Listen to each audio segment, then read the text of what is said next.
ಲೋಕಸಭಾ ಚುನಾವಣೆ ಬಾಗಲಕೋಟೆ ಕ್ಷೇತ್ರ ಕಾಂಗ್ರೆಸ್ನಿಂದ ಈ ಬಾರಿ ಐಂದ್ರ ಅಸ್ತ್ರ ಪ್ರಯೋಗವಾಗಬಹುದೇ ಎನ್ನುವಂಥ ಪ್ರಶ್ನೆ ಕಾಡ್ತಾ ಇದೆ. 2 ದಶಕದಿಂದ ಐಂದ ವರ್ಗಕ್ಕೆ ಈ ಒಂದು ಬಾಗಲಕೋಟೆ ಲೋಕಸಭಾ ಕ್ಷೇತ್ರದಲ್ಲಿ ಟಿಕೆಟ್ ಕೊಟ್ಟಿಲ್ಲ. ಈ ಬಾರಿ ಬಿಜೆಪಿಯನ್ನು ಮಣಿಸಲು ಹೊಸದೊಂದು ತಂತ್ರ ಎಣೆದಂತೆ ಕಾಣಿಸ್ತಾ ಇದೆ. ರಾಜ್ಯದಲ್ಲಿ ಕಾಂಗ್ರೆಸ್ಗೆ ಐಂದ ಮತಗಳೇ ಗಟ್ಟಿಯಾಗಿವೆ. ಐಂದ ಮತದಾರರನ್ನ ನಂಬಿಕೊಂಡೇ ರಾಜಕೀಯ ಮಾಡಿಕೊಂಡು ಕಾಂಗ್ರೆಸ್ ಪಕ್ಷ ಬರ್ತಾ ಇದೆ ಎನ್ನಲಾಗ್ತಾ ಇದೆ. ಆದರೆ ಬಾಗಲಕೋಟೆ ಲೋಕಸಭಾ ಕ್ಷೇತ್ರದ ವಿಷಯದಲ್ಲಿ ಕಾಂಗ್ರೆಸ್ ಪಕ್ಷ ಐಂದಕ್ಕಿಂತ ಲಿಂಗಾಯತ ಸಮುದಾಯಕ್ಕೆ ಹೆಚ್ಚಾಗಿ ಮಣೆ ಹಾಕುತ್ತಾ ಬಂದಿದೆ. ಆದರೆ ಈ ಬಾರಿ ಐಂದ ಎನ್ನುವಂಥ ಟ್ರಂಪ್ ಕಾರ್ಡ್ನೊಂದಿಗೆ ಲೋಕಸಭಾ ಚುನಾವಣೆ ಎದುರಿಸಲು ಗಂಭೀರ ಪ್ರಯತ್ನ ನಡೆದಿದೆ ಎನ್ನಲಾಗ್ತಾ ಇದೆ. ಹೌದು, ಇಡೀ ರಾಜ್ಯದಲ್ಲಿ ಕಾಂಗ್ರೆಸ್ ಅಲ್ಪಸಂಖ್ಯಾತರನ್ನು, ಹಿಂದುಳಿದ ವರ್ಗಗಳು ಹಾಗೂ ದಲಿತ ಮತದಾರನೇ ಅತಿ ಹೆಚ್ಚು ನೆಚ್ಚಿಕೊಂಡು ರಾಜಕೀಯ ಮಾಡುತ್ತಿರುವುದು ಬಹಿರಂಗ ಗುಟ್ಟು. ಅದರಲ್ಲೂ ಕಳೆದ ಮೇನಲ್ಲಿ ನಡೆದಿರತಕ್ಕಂಥ ವಿಧಾನಸಭಾ ಚುನಾವಣೆಯಲ್ಲಿ ಐಂದ ಮತಗಳು ನಿರೀಕ್ಷೆಗೂ ಮೀರಿ ಕಾಂಗ್ರೆಸ್ಗೆ ಬಂದಿವೆ. ಮುಖ್ಯವಾಗಿ ಗ್ಯಾರಂಟಿ ಯೋಜನೆಗಳು ಐಂದ ವರ್ಗದ ಮತಗಳು ಅತಿ ಹೆಚ್ಚು ಶಾಸಕರ ಆಯ್ಕೆಗೆ ಕಾರಣವಾಗಿದೆ ಎಂಬುದು ಕಾಂಗ್ರೆಸ್ನ ಹಿರಿಯರ ವಿಶ್ಲೇಷಣೆಯಾಗಿದೆ. ಅದೇ ಕಾರಣಕ್ಕೆ ಈ ಬಾರಿ ಲೋಕಸಭಾ ಚುನಾವಣೆಯಲ್ಲಿ ಬಾಗಲಕೋಟೆ ಕ್ಷೇತ್ರವನ್ನು ತನ್ನ ಹಿಡಿತಕ್ಕೆ ಪಡೆಯಲು ಕಾಂಗ್ರೆಸ್ ಐಂದ ಅಸ್ತ್ರ ಉಪಯೋಗಿಸಲು ಮುಂದಾಗ್ತಾ ಇದೆ ಎನ್ನುವಂಥ ಉನ್ನತ ಮೂಲಗಳ ಮಾಹಿತಿ ಖಚಿತಪಡಿಸಿವೆ. 2 ದಶಕದಿಂದ ಟಿಕೆಟ್ ಕೊಟ್ಟಿಲ್ಲ ಐಂದ ವರ್ಗಕ್ಕೆ.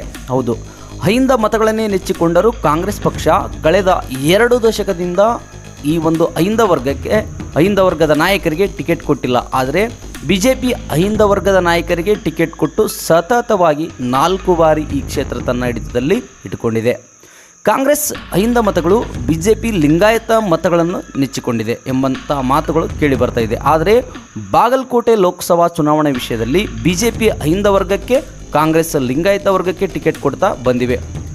ನ್ಯಾಮಗೌಡ ಐಂದ ವರ್ಗದ ಮೊದಲ ಸಂಸದ. ಹೌದು, ಬಾಗಲಕೋಟೆ ಕ್ಷೇತ್ರಕ್ಕೆ 1957ರಿಂದ ನಡೆದಂಥ ಅಷ್ಟು ಚುನಾವಣೆಯನ್ನು ಅವಲೋಕಿಸಿ ನೋಡಿದಾಗ ಈ ಕ್ಷೇತ್ರ ಲಿಂಗಾಯತ ಸಮುದಾಯದ ಹಿಡಿತದಲ್ಲಿತ್ತು, ಅಂದರೆ ರೆಡ್ಡಿ ಸಮುದಾಯದ ಹಿಡಿತದಲ್ಲಿತ್ತು. ಜೊತೆಗೆ 1996ರವರೆಗೂ ಕಾಂಗ್ರೆಸ್ ನಿರಂತರವಾಗಿ ಗೆಲ್ತಾ ಬಂದಿದೆ.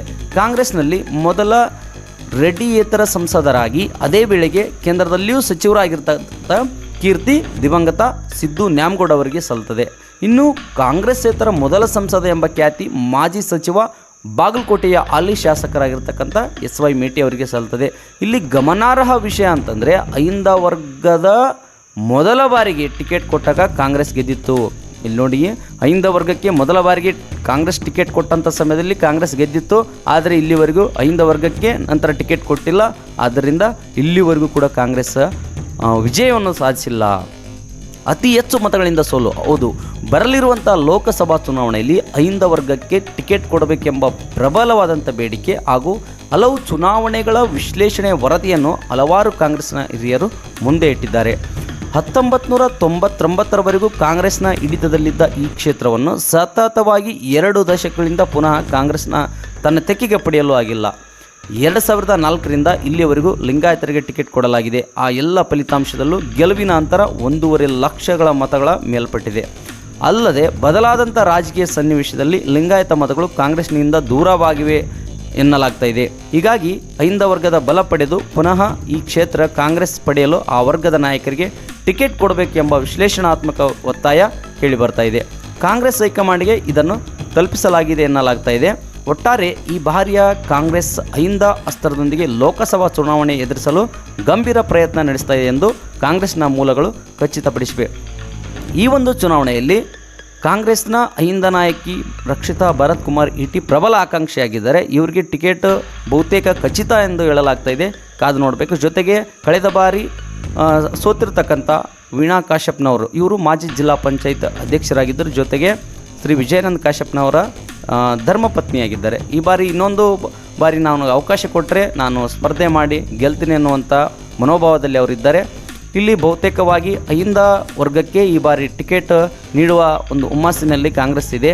ಒಂದು ವೇಳೆ ಐಂದ ವರ್ಗಕ್ಕೆ ಟಿಕೆಟ್ ನೀಡಿದರೆ ಇಲ್ಲಿ ಗೆಲ್ಲುವ ಒಂದು ವಿಶ್ಲೇಷಣೆ ಕಾಣಬರ್ತಾ ಇದೆ. ಆದ್ದರಿಂದ ರಕ್ಷಿತಾ ಇಟಿ ಅವರಿಗೆ ಇದು ಉತ್ತಮವಾದಂಥ ವಾತಾವರಣ ಕಲ್ಪಿಸಿದೆ. ಕಾದು ನೋಡೋಣ. ನಮಸ್ಕಾರ.